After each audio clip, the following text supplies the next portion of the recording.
ಬ್ರಹ್ಮರುದ್ರಾದಿವಂದ್ಯಂ ತ್ವಾಂ ಭಜೆ ವೆಂಕಟನಾಯಕಂ ನಿವಾರಯಸ್ವಾನಿಷ್ಟಾನಿ ಸಾಧಯಿಷ್ಟಾನಿ ಮಾಧವ.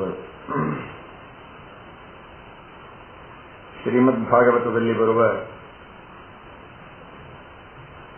ಪರೀಕ್ಷಿದ್ರಾಜರ ವೃತ್ತಾಂತವನ್ನು ತಾವೆಲ್ಲ ತಿಳಿದಿದ್ದೀರಿ.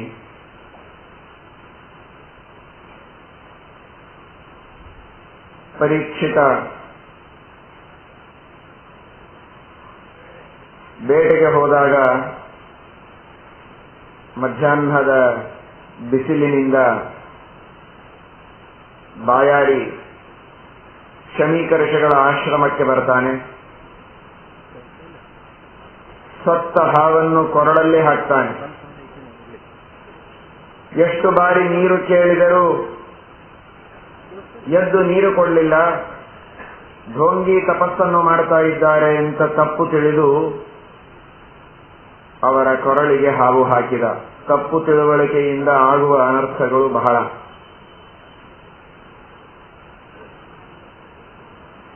ಮಗನಾದ ಶೃಂಗಿಗೆ ಗೊತ್ತಾಯಿತು. 8 ವರ್ಷದ ಬಾಲಕ,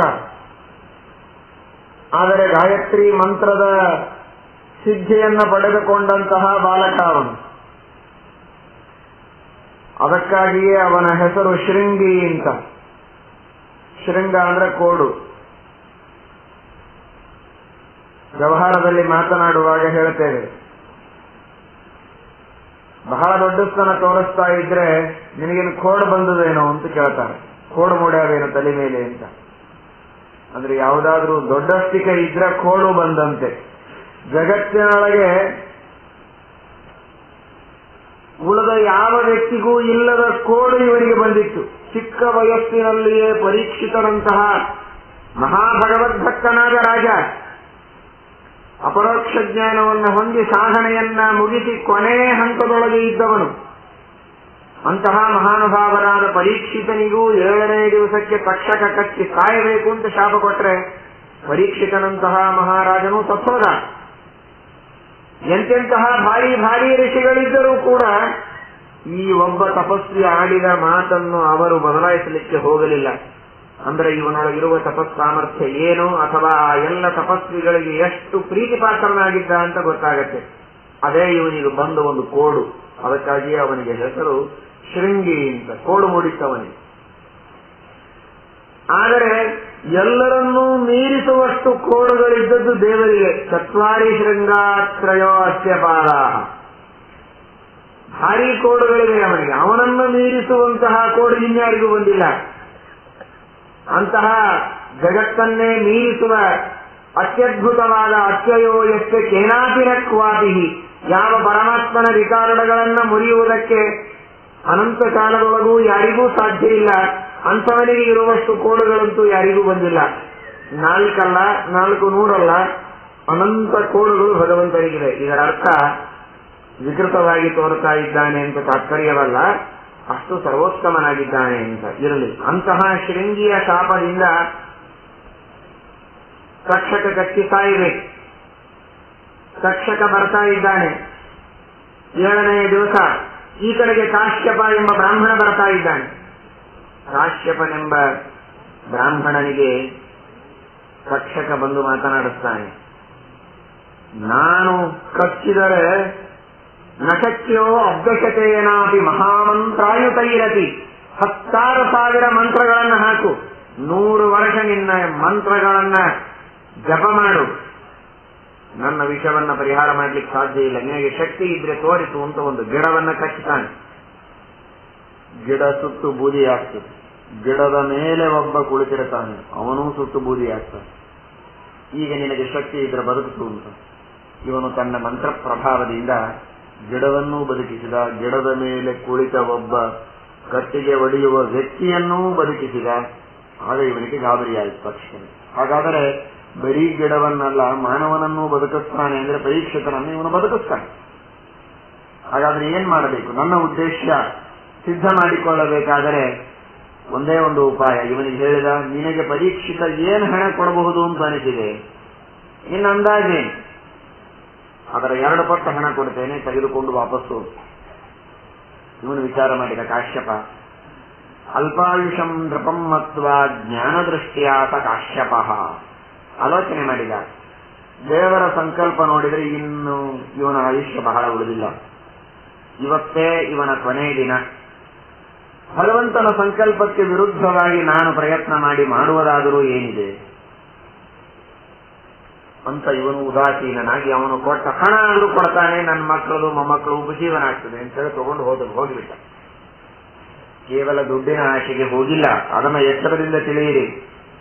ಅಲ್ಪಾಯುಷಂ ನೃಪಮ್ಮತ್ವ ಜ್ಞಾನದೃಷ್ಟಿಯ ಸಕಾಶ್ಯಪ. ಕಶ್ಯಪ ಗೋತ್ರದಲ್ಲಿ ಹುಟ್ಟಿದವನು, ಹಾಗೆ ಬರೀ ದುಡ್ಡಿನ ಆಶೆಗೆ ಕೆಲಸ ಮಾಡುವವನಲ್ಲ. ಅವನಂತಾನೆ, ಇವನ ಆಯುಷ್ಯ, ಇವನ ದೈವ, ಇವನ ಹಣೆ ಬರಹ ಇಷ್ಟಿದೆ, ನಾನಿನ್ನು ಹೆಚ್ಚಿನ ಪ್ರಯತ್ನ ಮಾಡಿ ಪ್ರಯೋಜನ ಇಲ್ಲ ಅಂತ ಹೊರಟ. ಕತೆ ಗೊತ್ತಿದೆ. ಮುಂದೆ ಹಣ್ಣಿನೊಳಗೆ ಒಂದು ಸಣ್ಣ ಹುಳದ ರೂಪದೊಳಗೆ ತಕ್ಷಕ ಪ್ರವೇಶ ಮಾಡಿ ಹಣ್ಣು ತಿನ್ನುವಾಗ ಹೊರಗೆ ಬಂದು ಆ ಹುಳವೇ ದೊಡ್ಡ ಹಾವಾಗಿ ಅವನ ಮೈ ಸುತ್ತಿ ಕಚ್ಚಿದೆ. ಭಸ್ಮಸಾತ್ ಆಗಿದ್ದಾನೆ ಪರೀಕ್ಷಿದ್ರಾಗ. ಮುಂದೆ ಈ ಕಾಶ್ಯಪ ತನ್ನ ಮನೆಗೆ ಹೋದರೆ ಅಷ್ಟರೊಳಗೆ ಈ ಸುದ್ದಿ ಕಿವಿಯಿಂದ ಕಿವಿಗೆ ಎಲ್ಲ ಊರುಗಳಿಗೆ ಹಬ್ಬಿ ಹೋಗಿದೆ. ಕಾಶ್ಯಪ ಬ್ರಾಹ್ಮಣ ಪರೀಕ್ಷಿತ ರಾಜನ ಹತ್ತಿರ ಹೋದ, ಬದುಕಿಸಬೇಕು ಅಂತ ಹೊರಟ. ಯಾರೋ ಹಣ ಕೊಟ್ಟರು ಅಂತ ಹಣದ ಆಶೆಗೆ ಹಣವನ್ನು ತೆಗೆದುಕೊಂಡು ಪರೀಕ್ಷಿತನಿಗೆ ಚಿಕಿತ್ಸೆಯನ್ನು ಮಾಡದೆ, ಮಂತ್ರ ಹಾಕದೆ, ಔಷಧಿ ಕೊಡದೆ, ತನ್ನ ವೈದ್ಯ ವೃತ್ತಿಗೆ ಮಂತ್ರ ವೃತ್ತಿಗೆ ವಂಚನೆ ಮಾಡಿ ತಿರುಗಿ ಬಂದ ಅನ್ನುವ ಸುದ್ದಿ ದೇಶದಲ್ಲೆಲ್ಲ ಹಬ್ಬಿದೆ. ನೋಡಿ, BBC ಇಲ್ಲ, ಯಾವ ಚಾನೆಲ್ಗಳಿಲ್ಲ, ಆಗ ಯಾವ ನ್ಯೂಸ್ ಪೇಪರ್ಸ್ ಇಲ್ಲ, ಆದರೆ ಈ ಸುದ್ದಿ ಎಲ್ಲರಿಗೂ ಹೋಗಿಬಿಟ್ಟಿದೆ. ಯಾರೂ ಅವನನ್ನ ಮಾತಾಡಿಸ್ತಾ ಇಲ್ಲ. ಇವನಿಗೆ ಗೊತ್ತಿಲ್ಲ, ಹತ್ರ ಬಂದ್ರೆ ಮುಟ್ಟಬೇಡ ಅಂತಾರೆ, ಪಂಕ್ತಿಯಲ್ಲಿ ಕುಳಿತರೆ ನಮ್ಮ ಪಂಕ್ತಿಯಲ್ಲಿ ಕೂಡಬೇಡ, ನಿನಗೆ ಅಡ್ಡು ಹೋಗು ಅಂತಾರೆ. ಮಾತನಾಡಿಸೋದಿಲ್ಲ. ಇವನು ಮಾತಾಡಿಸಿದ್ರೆ ಮುಖ ತಿರುಗಿಸಿಕೊಂಡು ಹೋಗ್ತಾರೆ. ಹೆಂಡತಿ, ಮಕ್ಕಳು, ಬಂಧುಗಳು, ಬಳಗದವರು, ಊರಿನವರು, ಪರ ಊರಿನವರು ಯಾರು ಇವನನ್ನ ಮಾತಾಡಿಸ್ತಾ ಇಲ್ಲ. ಇವನಿಗೆ ಗಾಬರಿಯಾಗಿ ಏನ್ ಮಾಡಿದ್ದೇನೆ ನಾನು? ಅವನಿಗೆ ಗೊತ್ತು ಧರ್ಮಶಾಸ್ತ್ರ ಇದೆ.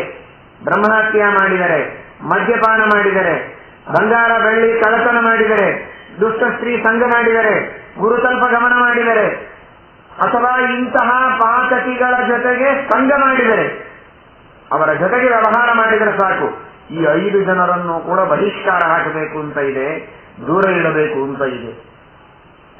ಇವತ್ತಿನ ಕಾಲದಲ್ಲಿ ಬಹಿಷ್ಕಾರ ಅನ್ನುವುದು ಉಳಿದಿಲ್ಲ. ಆದರೆ ಒಂದು ಕಾಲಕ್ಕೆ ಬಹಳ ಕಟ್ಟುನಿಟ್ಟಾಗಿ ಪಾಲನೆ ಮಾಡ್ತಾ ಇದ್ರು. ತಪ್ಪು ಮಾಡಿದ ವ್ಯಕ್ತಿಗೆ, ನನ್ನ ತಪ್ಪಿಗೆ ಇಡೀ ಸಮಾಜ ನನ್ನನ್ನು ದೂರ ಇಡುತ್ತದೆ ಅಂತ ಗೊತ್ತಾದರೆ ಒಬ್ಬನನ್ನು ದೂರ ಇಟ್ಟರೆ 1,000 ಜನ ತಪ್ಪು ಮಾಡುವುದರಿಂದ ಹೆದರಿ ಸಾಯ್ತಾ ಇದ್ದು. ಆದರೆ ಇವತ್ತು ಯಾವ ತಪ್ಪು ಮಾಡಿದವರಿಗೂ ಬಹಿಷ್ಕಾರ ಇಲ್ಲ, ಯಾವ ತಪ್ಪನ್ನು ಮಾಡಿದವರಿಗೂ ದಂಡ ಇಲ್ಲ ಅಂತಾದರೆ ಆ ತಪ್ಪು ಮಾಡಿದಂತಹ ವ್ಯಕ್ತಿಗೆ ಭಯವೇ ಉಳಿಯುವುದಿಲ್ಲ. ಅದವನಿಗೆ ಗೊತ್ತು, ಕಾಶ್ಯಪನಿಗೆ. ಆದರೆ ಈ ತಪ್ಪು ನಾನು ಮಾಡಿಲ್ವಲ್ಲ, ನಾನು ಬ್ರಹ್ಮಹತ್ಯೆ ಮಾಡಿಲ್ಲ, ನಾನು ಮದ್ಯಪಾನ ಮಾಡಿಲ್ಲ, ನಾನು ಕಳ್ಳತನ ಮಾಡಿಲ್ಲ, ಇದು ಯಾವ ತಪ್ಪು ನಾನು ಮಾಡದೇ ಇದ್ದಾಗ ನನಗೆ ಯಾಕೆ ಇವರು ದೂರ ಇಡುತ್ತಾರೆ, ಬಹಿಷ್ಕಾರ ಹಾಕ್ತಾರೆ ಅಂತ. ಒಂದ್ಸಲ ಬೆಂಗಳೂರಲ್ಲಿ ಒಂದು ದೊಡ್ಡ ಗೃಹಸ್ಥರ ಮನೆ,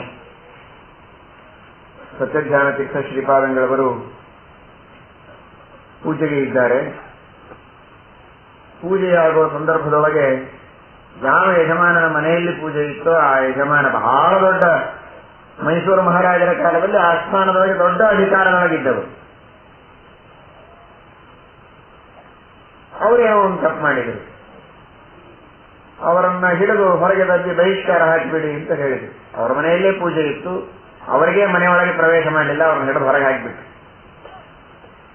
ಅವರ ಕೈ ಕೆಳಗೆ ಕೆಲಸ ಮಾಡೋರೆಲ್ಲ ಬಂದು ಹೇಳಿದ್ರು, ಅಲ್ರಿ ನೀವು ದೊಡ್ಡ ಆಸ್ಥಾನದೊಳಗೆ ಇಂಥ ದೊಡ್ಡ ಅಧಿಕಾರದೊಳಗಿದ್ದೀರಿ, ಮಹಾರಾಜರಿಗೆ ಹೇಳಿ ನೀವು ಏನಾದರೂ ಮಾಡಿಸಬಹುದು, ಇಡೀ ಪಠಾಣೆ ಜಪ್ತಿ ಮಾಡಿಸಬಹುದು, ನೀವು ಅಷ್ಟೆಲ್ಲ ಇದ್ದು ಅವಮಾನ ಮಾಡಿಸಿಕೊಂಡು ಸುಮ್ಮನೆ ಕೂತಿರಲ್ಲ, ನೀವು ಯಾಕೆ ಸುಮ್ಮನೆ ಕೂತೀರಿ ಇಂಥ ಜನ ಎಲ್ಲ ಅವ್ರಿಗೆ ಕಿವಿ ತುಂಬಿದ್ರು. ಇದೇ ಒಂದು ಅವಕಾಶ ಸಿಕ್ಕಿತ್ತು ಸತ್ಯಜ್ಞಾನರ ಮೇಲೆ ದ್ವೇಷ ಸಾಧಿಸಬೇಕು ಅಂತ. ಆಗ ಆ ಗೃಹಸ್ಥರಿಗೆ ಎಷ್ಟು ಭಕ್ತಿ ನೋಡಿ. ಅವರು ಹೇಳಿದರು, ಎಷ್ಟು ಜನ್ಮಗಳ ಪುಣ್ಯವೋ ಗೊತ್ತಿಲ್ಲ, ನಾನು ಇಷ್ಟು ದೊಡ್ಡ ಶ್ರೀಮಂತ, ಇಷ್ಟು ದುಡ್ಡು ಕೊಟ್ಟಿದ್ದೇನೆ, ಇಷ್ಟೆಲ್ಲ ಇದ್ರೂ ನನ್ನ ತಪ್ಪನ್ನು ನನಗೆ ತಿಳಿಸುವುದಕ್ಕೆ ಯಾವ ದಾಕ್ಷಿಣ್ಯವನ್ನು ಮಾಡದೆ ಹೊರಗೆ ಹಾಕುವಂತಹ ಗುರುಗಳು ಸಿಕ್ಕಿದ್ದು ನನ್ನ ದೊಡ್ಡ ಭಾಗ್ಯ. ನಾನ್ಯಾಕೆ ಅವ್ರನ್ನ ದ್ವೇಷ ಮಾಡಲಿ? ಜನ್ಮ ಜನ್ಮಕ್ಕೂ ಇವರೇ ಗುರುಗಳಾಗಲಿ, ನಾನು ತಪ್ಪು ಮಾಡಿದ್ರೆ ಹೀಗೆ ಹೊರಗೆ ಹಾಕಲಿ ಅಂತ ದೇವರಿಗೆ ಬೇಡ್ಕೋತೇನೆ ಎಂದ. ನಾನು ತಪ್ಪು ಮಾಡಿದ್ದಕ್ಕೆ ಶಿಕ್ಷೆ ಕೊಟ್ಟರೆ ತಪ್ಪೇನು? ಆದ್ರೆ ಇವನಂತಾನೆ ನಾನು ತಪ್ಪು ಮಾಡಿದ್ದಕ್ಕೆ ಯಾವ ಆಧಾರಗಳು ಇಲ್ಲ, ನಾನೇನೂ ತಪ್ಪು ಮಾಡಿಲ್ಲ, ಯಾಕೆ ನನ್ನನ್ನು ದೂರ ಇಡ್ತಾರೆ? ಶಾಕಲ್ಯ ಮುನಿಗಳ ಹತ್ರ ಹೋಗ್ತಾನೆ. ಅವರು ಜ್ಞಾನ ದೃಷ್ಟಿಯಿಂದ ನೋಡಿ ಹೇಳ್ತಾರೆ, ಶಾಕಲ್ಯರು, ಕಾಶ್ಯಪ ನೀನು ಮಾಡಿದ ಬಹಳ ದೊಡ್ಡ ತಪ್ಪು ಅಂದ್ರೆ ಶಕ್ತಿ ಇದ್ದು, ಸಾಮರ್ಥ್ಯ ಇದ್ದು, ಯೋಗ್ಯತೆ ಇದ್ದು, ಜ್ಞಾನ ಇದ್ದು, ವೈದ್ಯ ವೃತ್ತಿಯೂ ಇದ್ದು, ಮಂತ್ರಜ್ಞಾನವೂ ಇದ್ದು, ಸಿದ್ಧಪುರುಷನಾಗಿ ಪರೀಕ್ಷಿತನನ್ನು ಬದುಕಿಸದೆ ನೀನು ತಿರುಗಿ ಬಂದೆಯಲ್ಲ, ಆ ಪಾಪಕ್ಕೆ ನಿನ್ನನ್ನು ಎಲ್ಲರೂ ದೂರ ಇಟ್ಟಿದ್ದಾರೆ, ಬಹಿಷ್ಕಾರ ಹಾಕಿದ್ದಾರೆ ಅಂತ ಹೇಳ್ತಾನೆ. ಅದಕ್ಕೆ ಅವನು ಹೇಳ್ತಾನೆ, ಬ್ರಹ್ಮಹಾಚ ಸುರಾಪೀಚ ಚೇಯಿತ ಗುರುತಲ್ಪಕ ಸಂಸರ್ಗ ದೋಷ ದುಷ್ಟಶ್ಚ ನಾಟಿಕಸ್ಯ ವಿನಿಷ್ಕೃತಿ. ನೀನು ಹೇಳಿದ್ದು ಸತ್ಯ. ಜೊತೆಗೆ ಕನ್ಯಾ ವಿಕ್ರಯಿಣಶ್ಚಾಪಿ ಹಯವಿಕ್ರಯಿಣಸ್ತಥ ಕೃತಘ್ನಸ್ಯಾಪಿ ಶಾಸ್ತ್ರೇಷು ಪ್ರಾಯಶ್ಚಿತ್ತಂ ನ ವಿದ್ಯತೆ. ಹಣದ ಆಶೆಗಾಗಿ ಹೆಣ್ಣು ಮಕ್ಕಳನ್ನ ಮಾರಾಟ ಮಾಡಿದರೆ, ಕುದುರೆಗಳನ್ನ ಮಾರಾಟ ಮಾಡಿದರೆ, ಅಥವಾ ವಿಷದಿಂದ ಒದ್ದಾಡುವವನು, ರೋಗದಿಂದ ಬಳಲುವವನು, ಅಂತಹ ವ್ಯಕ್ತಿಗೆ ಸರಿಯಾದ ಚಿಕಿತ್ಸೆ ಮಾಡ್ಲಿಕ್ಕೆ ಬಂದರೂ ಯಾವ ವ್ಯಕ್ತಿ ಮಾಡೋದಿಲ್ಲ, ಅವನನ್ನು ಕೊಂದ್ರೆ ಏನು ಪಾಪ ಬರ್ತದೋ ಆ ಪಾಪ ಇವನಿಗೆ ಬರ್ತದೆ. ನಾನೇನು ಕೊಂದಿಲ್ರಿ ಅಂತ ನೀವು ಅನ್ಬಹುದು, ನೀವು ಕೊಂದಿರ್ಲಿಕ್ಕಿಲ್ಲ. ಬದುಕಿಸುವ ಶಕ್ತಿ ನಿಮಗಿತ್ತೋ ಇಲ್ವೋ? ಇದ್ದರೂ ನೀವು ಪ್ರಯತ್ನ ಮಾಡದೇ ಇದ್ರೆ ಅವನನ್ನು ಹತ್ಯೆ ಮಾಡಿದ ಪಾಪವೇ ನಿಮಗೆ ಬರ್ತದೆ. ವಿಷರೋಗಾತುರಂ ಯಸ್ತು ಸಮರ್ಥೋಪಿ ನರಕ್ಷತಿ ನತಸ್ಯ ನಿಷ್ಕೃತಿ ಪ್ರೋಕ್ತ ಪ್ರಾಯಶ್ಚಿತ್ತಾಯುತೈರಪಿ ನತೇನ ಸಹ ಪಂಕ್ತೌ ಚ ಭುಂಜೀತ ಸುಕೃತೀ ಜನಃ ನತೇನ ಸಹ ಭಾಷೇತ ನಪಶ್ಯೇತ್ತಂ ನರಂಕ್ವಚಿತ ತತ್ ಸಂಭಾಷಣ ಮಾತ್ರೇಣ ಮಹಾಪಾತಕ ಭಾಗ್ಭವೇ. ಅವನನ್ನು ನೋಡಬಾರದು, ಮಾತಾಡಿಸಬಾರದು, ಅವನ ಜೊತೆಗೆ ಊಟ ಮಾಡಬಾರದು, ಅವನನ್ನು ದೂರ ಇಡಬೇಕು. ಯಾವ ವ್ಯಕ್ತಿ ತಾನು ಸಮರ್ಥನಾದರೂ ಬದುಕಿಸುವುದಿಲ್ಲ. ನೀನಂಥ ಪಾಪ ಮಾಡಿದ್ದಿ. ಇವನಂದ ನಾನೇನು ಹಣದ ಆಶೆಗೆ ಮಾಡಿದ್ದಲ್ಲ, ಅದು ಉದಾಸೀನಾಗಿ ಬಿಟ್ಟಿದ್ದಲ್ಲ, ಕಾಲು ನೋವು ಮಾಡಿಕೊಂಡು ಎಲ್ಲಿಂದೋ ನಡೆದು ನಾನು ಹೋದದ್ದು. ಆದ್ರೆ ಅವನ ಆಯುಷ್ಯವೇ ಇಲ್ಲ ಅಂತ ವಿಚಾರ ಮಾಡಿ ನಾನು ತಿರುಗಿ ಬಂದೆ ಅಂತ. ಅದಕ್ಕೆ ಶಾಕಲ್ಯ ಮುನಿಗಳು ಉತ್ತರ ಕೊಡ್ತಾರೆ, ನಿಜ. ತಥಾಪಿ ಯಾವನ್ ಮರಣಂ ಬುಧೈಷ್ಕಾರ್ಯಂ ಚಿಕಿತ್ಸಿತಂ ಯಾವತ್ ಕಂಠಗತಾ ಪ್ರಾಣಾಃ ಮುಮೂರುಷೋ ಮಾನವಸ್ಯ ಹಿ ತಾವತ್ ಚಿಕಿತ್ಸಾ ಕರ್ತವ್ಯ ಕಾಲಸ್ಯ ಕುಟಿಲಾಗತಿ. ಹೌದು, ನಿನಗೆ ಗೊತ್ತಿರಬಹುದು ಇವನು ಇವತ್ತೇ ಸಾಯ್ತಾನೆ ಅಂತ ಗೊತ್ತಿರಬಹುದು, ಆದ್ರೆ ಸಾಯೋವರೆಗೆ ಚಿಕಿತ್ಸೆ ಕೊಡ್ಲೇಬೇಕು, ಅದು ವೈದ್ಯನ ಧರ್ಮ. ಇವನಿಗೇನು ಹೋಗ್ತಿಲ್ಲ, ಇನ್ನು 24 ತಾಸೊಳಗೆ ಇವನು ಸಾಯ್ತಾನೆ, 24 ತಾಸೊಳಗೆ ಸಾಯ್ತಾನೆ ಅಂತ ಗೊತ್ತಾದ ಮಾತ್ರಕ್ಕೆ ಚಿಕಿತ್ಸೆಯನ್ನ ಕೊಡುವುದನ್ನು ನಿಲ್ಲಿಸಬಾರದು. ಸಾಧ್ಯವಿದ್ದಷ್ಟು ಮಂತ್ರಗಳಿಂದ, ಔಷಧಗಳಿಂದ ಉಪಾಯವನ್ನು ಮಾಡಿ ಬದುಕಿಸುವ ಪ್ರಯತ್ನ ಮಾಡಬೇಕು. ಬದುಕದೇ ಇದ್ರೆ ಕರ್ಮಣ್ಯೇವಾಧಿಕಾರಸ್ಥೆ ಮಾ ಫಲೇಶು ಕದಾಚನ, ಅದು ದೇವರೇ ಇಷ್ಟೇ. ನಿನಗೆ ಪಾಪ ಬರ್ತಾ ಇರಲಿಲ್ಲ, ಸಾಯವನು ಸಾಯ್ತಾ ಇದ್ದ, ನೀನು ಪಾಪ ಮುಕ್ತನಾಗ್ತಾ ಇದ್ದಿ. ಈಗ ಸಾಯವನೂ ಸತ್ತ, ಬದುಕಿದವರೂ ಸತ್ತಂತೆ. ಬದುಕಿದವರೂ ಪಾಪಿಗಳಾಗ್ತಾರೆ, ನರಕದಲ್ಲಿ ಬೀಳುತ್ತಾರೆ. ನೀನು ಆ ಘೋರವ ಪಾಪವನ್ನು ಮಾಡಿದ್ದಿ ಅಂತ ಶಾಕಲ್ಯರು ಕಾಶ್ಯಪನಿಗೆ ಹೇಳಿದಾಗ ಕಾಶ್ಯಪನಿಗೆ ಬಹಳ ಪಶ್ಚಾತ್ತಾಪವಾಗಿದೆ. ಆಗ ಹಾಗಾದ್ರೆ ಇದಕ್ಕೆ ನಾನೇನು ಪರಿಹಾರ ಮಾಡಬೇಕು? ಪ್ರಾಯಶ್ಚಿತ್ತನೇ ಇಲ್ಲ ಅಂದ ಮೇಲೆ ಇನ್ನೇನು ಪರಿಹಾರ ಹೇಳಿದ್ದಪ್ಪ? ಪರಿಹಾರ ಇಲ್ಲ ಇದಕ್ಕೆ. ಬಹಳ ಅಂಗಲಾಗಿ ಬೇಡಿಕೊಂಡಾಗ ಶಾಕಲ್ಯರು ಧ್ಯಾನ ಮಾಡಿ ಚಿಂತನೆ ಮಾಡಿದ್ದಾರೆ.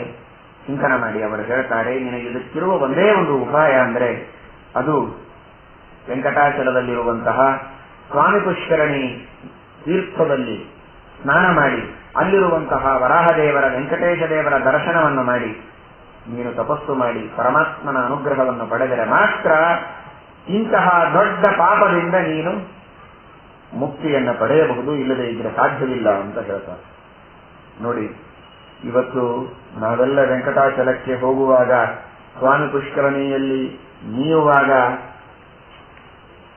ಈ ತರಹದ ಪಾಪಗಳೆಲ್ಲ ನಮ್ಮಿಂದ ಎಷ್ಟು ಘಟಿಸಿರುತ್ತವೆ, ಅದೆಲ್ಲದರ ಪರಿಹಾರಕ್ಕಾಗಿ ನಾವು ಸ್ನಾನ ಮಾಡ್ತಾ ಇದ್ದೇವೆ ಎಂಬ ಅನುಸಂಧಾನ ನಮಗೆ ಬರಬೇಕು. ನಿಜವಾಗಿ ನಮಗೂ ಸಾಕಷ್ಟು ಶಕ್ತಿ ಇದೆ. ವೈಯಕ್ತಿಕವಾಗಿ ಪ್ರತಿಯೊಬ್ಬರಿಗೂ ಇಲ್ಲಿ ಕುಳಿತವರೆಲ್ಲರಿಗೂ ಒಂದೊಂದು ಶಕ್ತಿ ಇದೆ. ನಮಗಿದ್ದ ಎಲ್ಲಾ ಶಕ್ತಿಯನ್ನು ಉಪಯೋಗಿಸಿ ನಾವು ಪರೋಪಕಾರ ಮಾಡುತ್ತೇವೆ ಹೇಳಿ, ನಿರ್ವಂಚನೆಯಿಂದ ಹೇಳಿ, ಪ್ರಾಮಾಣಿಕವಾದ ಮನಸ್ಸಿನಿಂದ ಹೇಳಿ. ಎಷ್ಟೋ ಶಕ್ತಿ ಇರ್ತದೆ. ತಿಳುವಳಿಕೆ ಇಲ್ಲದೆ ಇದ್ದವರಿಗೆ ತಿಳುವಳಿಕೆ ಕೊಡಬಹುದು, ರೋಗ ಇದ್ದವರಿಗೆ ಪರಿಹಾರ ಮಾಡಬಹುದು, ಕಾಯುವವರನ್ನ ಬೇಕಾದಷ್ಟು ಚಿಕಿತ್ಸೆಗೆ ಗುರುತುಪಡಿಸಿ ಅವರನ್ನ ಗುರಿಪಡಿಸಿ ಉದ್ಧಾರ ಮಾಡಬಹುದು. ಸಾಕಷ್ಟು ಯೋಗ್ಯತೆ, ಸಾಕಷ್ಟು ಶಕ್ತಿ ನಮ್ಮಲ್ಲಿದ್ದರೂ ಕೂಡ ನಮ್ಮ ಶಕ್ತಿಗೆ ನಾವು ವಂಚನೆ ಮಾಡಿಕೊಂಡು ಎಷ್ಟೋ ಜನರನ್ನ ಉದಾಸೀನವಾಗಿ ನಾವು ಬಿಡುತ್ತೇವೆ. ಹಣ ಕೊಡೋ ಯೋಗ್ಯತೆ ಇರಬಹುದು, ಜ್ಞಾನ ಕೊಡೋ ಯೋಗ್ಯತೆ ಇರಬಹುದು, ಅಭಯ ಕೊಡೋ ಯೋಗ್ಯತೆ ಇರಬಹುದು, ಏನಿಲ್ಲದೆ ನೈತಿಕ ಬೆಂಬಲವನ್ನು ಕೊಡೋದಿರಬಹುದು. ಏನೂ ಇಲ್ಲದೆ ಉದಾಸೀನರಾಗಿ ನಾವು ಇದ್ದರೆ ಎಷ್ಟೆಲ್ಲ ಪಾಪಗಳನ್ನು ಗಳಿಸಿದ್ದೇವಲ್ಲ. ಭಾವಿಸಿ ಹೋಗೋಣ, ಸ್ವಾಮಿ ಪುಷ್ಕರಣಿಯಲ್ಲಿ ಸ್ನಾನ ಮಾಡೋಣ. ಆದರೆ ಅದು ಬರೀ ನೀರು ಅಂತನ್ನುವ ಭಾವನೆಯಿಂದ ಸ್ನಾನ ಮಾಡಿದರೆ ಪ್ರಯೋಜನ ಇಲ್ಲ. ಆ ಸ್ಥಳದಲ್ಲಿ ದೇವಖಾತ ಅಂತ ಕರೀತಾರೆ. ಅಂತಹ ದೇವಖಾತದಲ್ಲಿ ಇರುವ ಆ ನೀರಿನೊಳಗೆ ಸಾಕ್ಷಾತ್ ವೆಂಕಟೇಶ ದೇವರು, ವರಾಹ ದೇವರು ಸನ್ನಿಹಿತರಾಗಿದ್ದು ನಮ್ಮೆಲ್ಲರ ಪಾಪಗಳನ್ನು ತೊಳೆಯುತ್ತಾರೆ ಎಂಬ ಅನುಸಂಧಾನದಿಂದ ಸ್ನಾನ ಮಾಡಿದರೆ ಪಾಪಗಳ ಪರಿಹಾರವಾಗ್ತದೆ. ಕಾಶ್ಯಪ ಎಂಬ ಬ್ರಾಹ್ಮಣ ಸಕಲ ಪಾಪಗಳನ್ನು ಕಳೆದುಕೊಂಡು ಮುಕ್ತನಾಗಿದ್ದಾನೆ ಎಂಬಂತಹ ಕಥೆಯನ್ನು ಈ ಸಂದರ್ಭದಲ್ಲಿ ತಿಳಿಸ್ತಾರೆ. ನಾನಾ ವಿಧವಾದ ಪಾಪಗಳಿಗೆ ಭಾಗವತದಲ್ಲಿ, ಗರುಡ ಪುರಾಣದಲ್ಲಿ, ಮಹಾಭಾರತದಲ್ಲಿ ನೀವು ಕೇಳುವಂತೆ ನಾನಾ ತರಹದ ನರಕಗಳಿವೆ. ಆದರೆ ಎಲ್ಲ ನರಕಗಳಿಂದಲೂ ಮುಕ್ತರಾಗುವುದಕ್ಕೆ ಭಕ್ತಿಯಿಂದ ವೆಂಕಟೇಶ ದೇವರ ಆರಾಧನೆಯನ್ನು ಮಾಡಿ, ಪೂಜೆಯನ್ನು ಮಾಡಿ, ಅವನ ಸೇವೆಯನ್ನು ಮಾಡಿ ತೀರ್ಥದ ಸ್ನಾನವನ್ನು ಮಾಡುವುದು ಬಹಳ ಉತ್ತಮವಾದಂತಹ ಉಪಾಯ ಎಂಬುದಾಗಿ ಹೇಳುತ್ತಾರೆ. ಇನ್ನೊಂದು ಮಹಿಮೆಯನ್ನ ತಿಳಿಯೋಣ. ಸ್ವಾಮಿ ಪುಷ್ಕರಣಿಯಲ್ಲಿ ಸ್ನಾನ ಮಾಡುವುದರಿಂದ ಏನು ಲಾಭವಿದೆ ಅಂತ. ಸಮಯ ಬಹಳ ಆಗಿದೆ.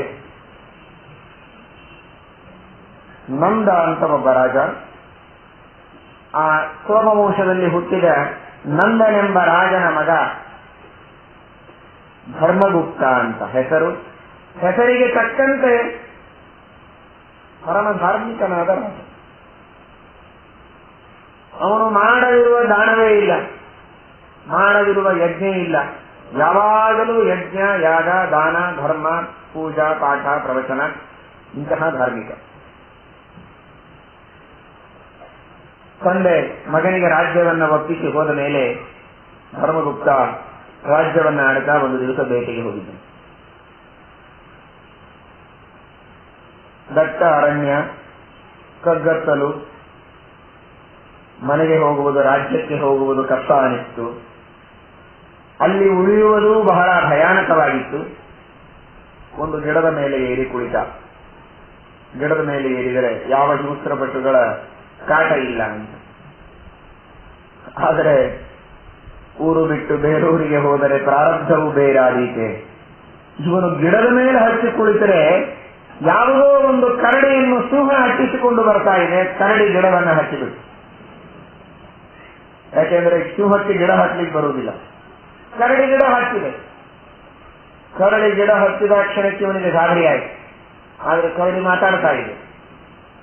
ಧರ್ಮಗುಪ್ತ, ಹೆದರಬೇಡ, ನೀನು ಹೆದರಿ ಮೇಲೆ ಬಂದಿದ್ದಿ, ನಾನು ಹೆದರಿ ಬಂದಿದ್ದೇನೆ. ಇಬ್ಬರೂ ಸಮಾನ ಧರ್ಮರು. ಹೀಗಾಗಿ ನಾವಿಬ್ಬರೂ ಗೆಳೆಯರಾಗೋಣ. ನಾನೇನು ನಿನ್ನನ್ನು ತಿನ್ನುವುದಿಲ್ಲ, ನಿನ್ನನ್ನು ಕಚ್ಚುವುದಿಲ್ಲ. ನಿನಗೆ ಮೈ ಮೇಲೆ ಉಗುರುಗಳಿಂದ ಅದು ಬಹಳ ನಗಿಸಿ ಕೊಲ್ತದಂತೆ ಕರಡಿ. ನಾನೇನು ನಿನಗೆ ತೊಂದರೆ ಕೊಡುವುದಿಲ್ಲ, ಸುಖವಾಗಿರು. ನಾನು ಮಲಗುತ್ತೇನೆ, ನೀನು ಎಚ್ಚರದಿಂದ ನನ್ನನ್ನು ನೋಡ್ತಾ ಇರು. ನೀನು ಮಲಗಿದಾಗ ನಾನು ನೋಡ್ತೇನೆ, ನಾನು ಮಲಗಿದಾಗ ನೀನು. ಅಂತೂ ಈ ರಾತ್ರಿ ಹೀಗೆ ಇಬ್ಬರು ಅರ್ಧ ನಿದ್ರೆ ಮಾಡಿ ಕಳೆಯೋಣ. ಬೆಳಕಾದ ಮೇಲೆ ಆ ಸಿಂಹ ತನ್ನ ಪಾಡಿಗೆ ತಾನು ಹೋಗಿರ್ತದೆ. ಆಮೇಲೆ ಇಬ್ರು ಕೆಳಗಿಳಿದು ಹೋದ್ರಾಯಿತು ಅಂತ ಆಗಲಿ ಎಂದಿದ್ದ. ಧರ್ಮಗುಪ್ತ ಮೊದಲಿಗೆ ಮಲಗಿದ. ನಿದ್ರೆ ಬಂದಿತ್ತು ಇವನಿಗೆ ಬಹಳ.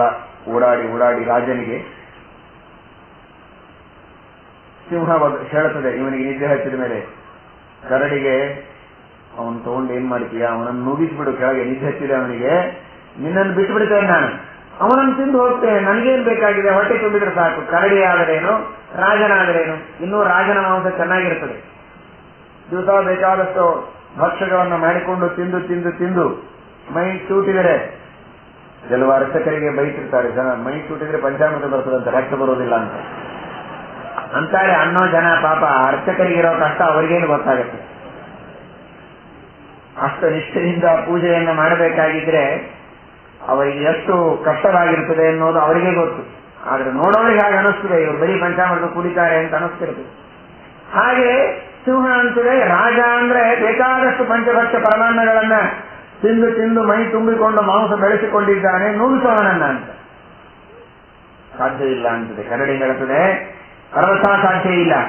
ವಿಶ್ವಾಸ ಘಾತಿನಾಂ ಪಾಪಂ ನನಶ್ಯೇ ಜನ್ಮ ಕೋಟಿ, ಕೋಟಿ ಜನ್ಮಗಳವರೆಗೆ ಪ್ರಾಯಶ್ಚಿತ್ತ ಮಾಡಿದರೂ ವಿಶ್ವಾಸಘಾತ ಮಾಡಿದರ ಪಾಪವನ್ನ ಕಳೆದುಕೊಳ್ಳಲಿಕ್ಕೆ ಸಾಧ್ಯ ಇಲ್ಲ. ನಹಿ ಮಿತ್ರದ್ರೋಹಾಂ ಪಾಪಂ ನಶ್ಯೇದ್ ಯಜ್ಞಾಯುತೈರಪಿ ಬ್ರಹ್ಮಹತ್ಯಾದಿ ಪಾಪಾನಾಂ ಕಥಂಚಿನ್ ನಿಷ್ಕೃತಿರ್ಭವೇತದೆ ನಾಹಂ ಮೇರುಂ ಮಹಾಭಾರಂ ಮನ್ಯೇ ಪಂಚಾಸ್ಯ ಭೂತರೇ ಮಹಾಭಾರಮಿಮಂ ಮನ್ಯೇ ಲೋಕವಿಶ್ವಾಸಘಾತಿ. ತಲೆಯ ಮೇಲೆ ಮೇರು ಪರ್ವತ ಇಟ್ಟರೆ ಭಾರ ಅಲ್ಲ, ವಿಶ್ವಾಸಘಾತ ಮಾಡಿದರೆ ಆ ಪಾಪದ ಭಾರ ಬಹಳ ದೊಡ್ಡ ಭಾರ. ಅದನ್ನು ನಾನು ಕಳೆದುಕೊಳ್ಳಲಾರೆ, ಸರ್ವಥಾ ನಾನು ವಿಶ್ವಾಸಘಾತ ಮಾಡೋದಿಲ್ಲ ಅಂತ ಹೇಳ್ತಾನೆ. ಆಯ್ತು, ಸಿಂಹ ಪಾಪ ನಿರುಪಾಯವಾಗಿ ಸುಮ್ಮನೆ ಸ್ವಲ್ಪತ್ತಾಯ್ತು. ಕರಡಿಯ ಪಾಳಿ ಮುಗಿತು, ಅದು ಮಲಗಿದೆ. ಧರ್ಮಗುಪ್ತ ಜಾಗೃತನಾಗಿ ಕಾಯ್ತಾ ಇದ್ದಾನೆ.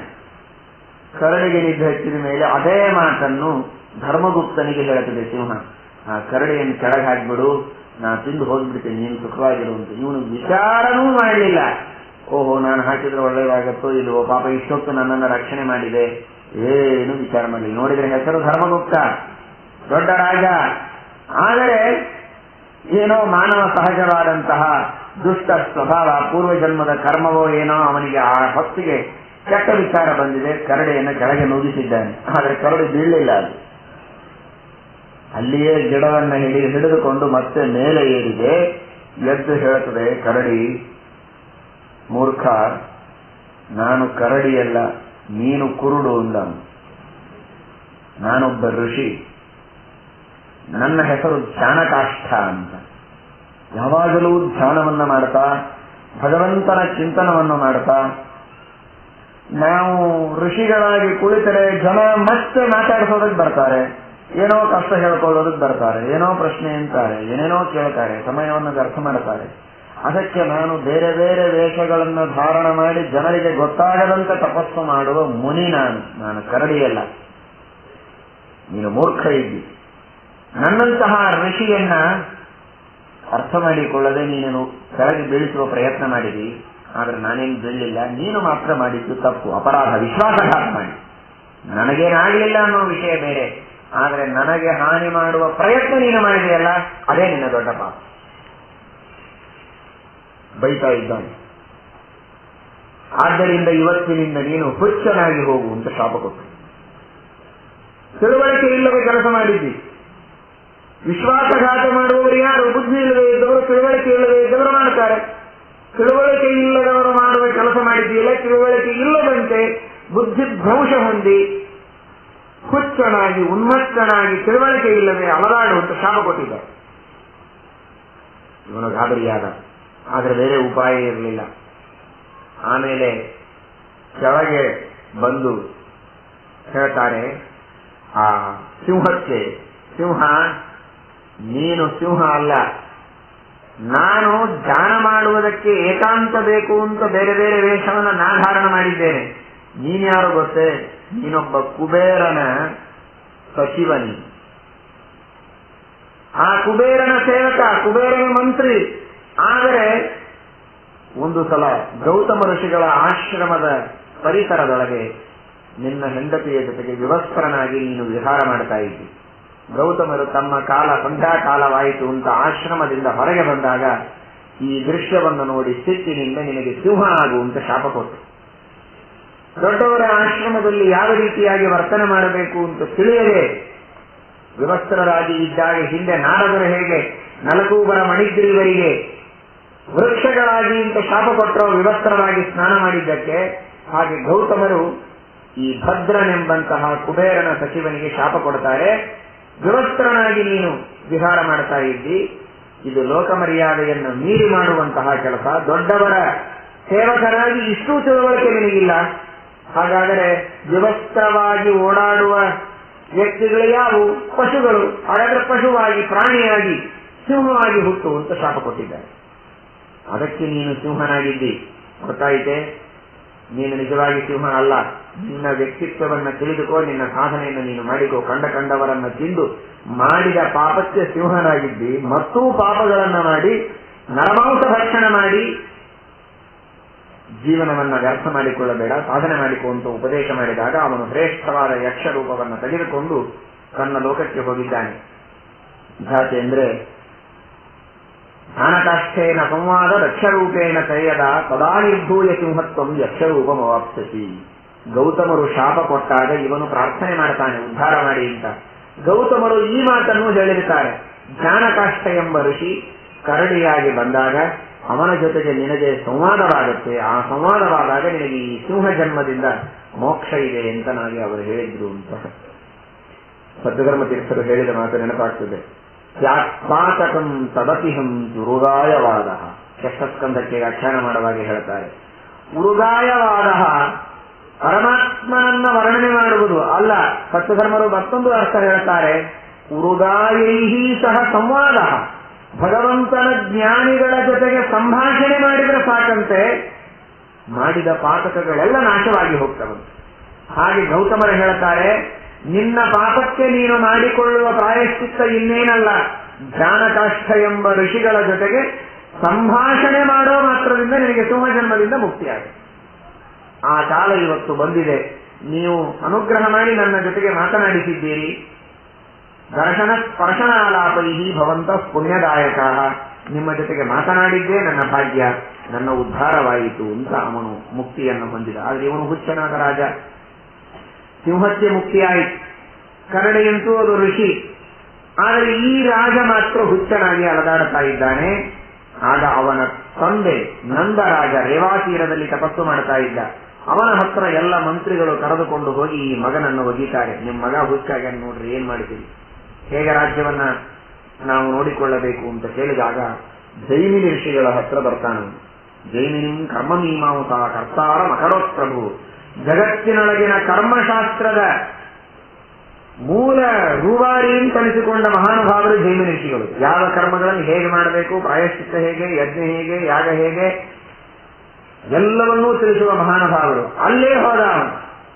ಹೇಗೆ ಅವನು ರೈವತ ರಾಜ ತನ್ನ ಮಗಳ ಮದುವೆ, ಎಲ್ಲರ ಮದುವೆಯನ್ನ ಮಾಡಿಸೋದಕ್ಕೆ ಬ್ರಹ್ಮದೇವರ ಹಣೆ ಮೇಲೆ ಬರೆದಿರುತ್ತಾರೆ, ಗಂಟು ಹಾಕಿರ್ತಾರೆ ಅಂತಂತಾರೆ. ಗಂಡ ಹೆಣ್ಣಿಗೆ ಎಲ್ಲಿ ಸಿಗಬೇಕು ಅಂತ ಬ್ರಹ್ಮದೇವರ ಗಂಟು ಹಾಕಿರ್ತಾರೆ ಅಂತ. ಬರೇ ಮಾತಾಡೋದಲ್ಲ, ಬ್ರಹ್ಮದೇವರಿಗೆ ಹೋಗಿ ನಾ ಕೇಳ್ತೀನಿ ಅಂತ ಹೊರಟ ರೈವತ ರಾಜ. ಹಾಗೆ ಇವನಂತಾನೆ, ಎಲ್ಲಾ ಕರ್ಮಗಳಿಗೆ ನಿರ್ಣಾಯಕರ ಯಾರು, ಕರ್ಮ ಮೀಮಾಂಸಾ ರಚನೆ ಮಾಡಿದವರು ಜೈಮಿನಿ ಋಷಿಗಳು ತಾನೆ, ಅವರಿಗೆ ಹೋಗಿ ನಾನು ಕೇಳ್ತೇನೆ ಅಂತ ನೇರವಾಗಿ ಜೈಮಿನಿ ಋಷಿಗಳ ಹತ್ರ ಬರ್ತಾನೆ. ಜೈಮಿನಿ ಋಷಿಗಳು ಬಹಳ ಹೊತ್ತು ಧ್ಯಾನ ಮಾಡ್ತಾರೆ. ಇತಿ ಪೃಷ್ಟ ಸ್ಥಿರಂ ದಜ್ಜವು. ಬಹಳ ಹೊತ್ತು ಆಲೋಚನೆ ಮಾಡಿ ಎಲ್ಲ ಹೇಳ್ತಾರೆ. ಇವನಿಗೆ ಹುಚ್ಚು ಹಿಡಿಯುವುದಕ್ಕೆ ಕಾರಣವನ್ನೂ ತಿಳಿಸ್ತಾರೆ, ಅದಕ್ಕೆ ಪರಿಹಾರವನ್ನೂ ಹೇಳ್ತಾರೆ. ಬಹಳ ಹೊತ್ತು ಯಾಕೆ ಧ್ಯಾನ ಮಾಡಿದರು ಅಂದ್ರೆ, ಆ ಪರಮಾತ್ಮನ ವೆಂಕಟೇಶನ ಆ ಸ್ವಾಮಿ ಪುಷ್ಕರಣಿ ತೀರ್ಥದ ಅದರ ಮಹಿಮೆಯ ಅನುಸಂಧಾನವನ್ನು ತಾವು ಮಾಡಿ ಆ ಭಗವಂತನಿಗೆ ಪ್ರಾರ್ಥನೆ ಮಾಡಿ, ಈ ಭಕ್ತ ಬರ್ತಾನೆ ಇವನನ್ನು ಉದ್ಧಾರ ಮಾಡಿ ಅಂತ ಮನಸ್ಸಿನಲ್ಲಿಯೇ ಜೈಮಿನಿ ಋಷಿಗಳು ಕೇಳಿಕೊಂಡು ಕೊಟ್ಟ ಕಳಿಸ್ತಾ ಇದ್ದಾರೆ. ಉನ್ನತ ಪ್ರಾರ್ಥಿ ಆಶೇಷ ಸಂಸಾಧಕಂ. ಬರೇ ಈ ರಾಜ ಹೋಗಿ ಮುಳುಗಿದ್ರೆ ಏನಾಗ್ತಿರಲಿಲ್ಲ. ಜೈಮಿನಿ ಋಷಿಗಳು ತಾವು ಮನಸ್ಸಿನಲ್ಲಿ ಧ್ಯಾನ ಮಾಡಿ ಭಗವಂತನ ಚಿಂತನವನ್ನು ಮಾಡಿ ಅನುಸಂಧಾನ ಮಾಡಿ ಇವನಿಗೆ ಹೇಳ್ತಾರೆ, ನಂದನಿಗೆ, ಹೇ ನಂದರಾಜ, ನಿನ್ನ ನಂದನನನ್ನು ಆ ಭಗವಂತನ ಹತ್ತಿರ ಕರೆದುಕೊಂಡು ಹೋಗಿ ಸ್ವಾಮಿ ಪುಷ್ಕರಣಿಯಲ್ಲಿ ಸ್ನಾನ ಮಾಡಿಸಿ ವೆಂಕಟೇಶನ ಸೇವೆಯನ್ನು ಮಾಡಿಸು ಅಂತ ಹೇಳಿದಾಗ, ಒಂದೇ ದಿವಸ ಸ್ನಾನ ಮಾಡಿದ್ದೇನೆ. 6 ತಿಂಗಳಲ್ಲ, 8 ತಿಂಗಳಲ್ಲ, 1 ವರ್ಷ ಅಲ್ಲ, ಒಂದೇ ದಿವಸ ಸ್ನಾನ ಮಾಡಿ ಒಂದೇ ರಾತ್ರಿ ಅಲ್ಲಿ ವಾಸ ಮಾಡಿ ವೆಂಕಟೇಶ ದೇವರ ಸೇವೆ ಮಾಡಿದ್ದಕ್ಕೆ ಇವನ ಹುಚ್ಚು ದೂರ ಹೋಗಿದೆ. ಉತ್ತಮವಾದಂತಹ ತಿಳುವಳಿಕೆ ಬಂದಿದೆ. ಮತ್ತೆ ಮೊದಲಿನಂತೆ ಅಲ್ಲಿದ್ದ ಎಲ್ಲ ಸಜ್ಜನರಿಗೆ ಬೇಕಾದಷ್ಟು ಕ್ಷೇತ್ರಗಳನ್ನ, ಹೊಲಗಳನ್ನ, ಮನೆಗಳನ್ನ, ಅನ್ನ, ವಸ್ತ್ರ, ದ್ರವ್ಯ, ಬಂಗಾರ, ಬೆಳ್ಳಿ, ಮುತ್ತು, ರತ್ನ ಎಲ್ಲವನ್ನೂ ದಾನ ಮಾಡಿ ಧರ್ಮಗುಪ್ತ ಮೊದಲಿನಂತೆ ವೈಭವದಿಂದ ತನ್ನ ರಾಜ್ಯಕ್ಕೆ ಮರಳಿ ಬಂದಿದ್ದಾನೆ ಎಂಬ ವಿಷಯವನ್ನು ತಿಳಿಸ್ತಾರೆ. ಹೀಗೆ ಮನುಷ್ಯ ವಿಶ್ವಾಸಘಾತ ಮಾಡಿದ್ರೆ ದ್ರೋಹ ಮಾಡಿದ್ರೆ ಅದರಿಂದ ಬಂದ ಪಾಪಗಳನ್ನು ಕಳೆದುಕೊಳ್ಳುವುದಕ್ಕೆ, ಇದು ಮಾತ್ರವಲ್ಲ ಇದರಂತೆ ನಾನಾ ತರಹದ ಪಾಪಗಳನ್ನು ಕಳೆದುಕೊಳ್ಳುವುದಕ್ಕೆ ಭಗವಂತನ ಸಂದರ್ಶನ, ಅಲ್ಲಿರುವ ಪವಿತ್ರ ತೀರ್ಥದ ಸ್ನಾನ ಇದು ದೊಡ್ಡ ಉಪಾಯ ಎಂಬುದಾಗಿ ಸ್ಕಾಂದ ಪುರಾಣ ಹೇಳುತ್ತಾ ಇದೆ. ಶ್ರೀಕೃಷ್ಣ ಅರ್ಪಣ.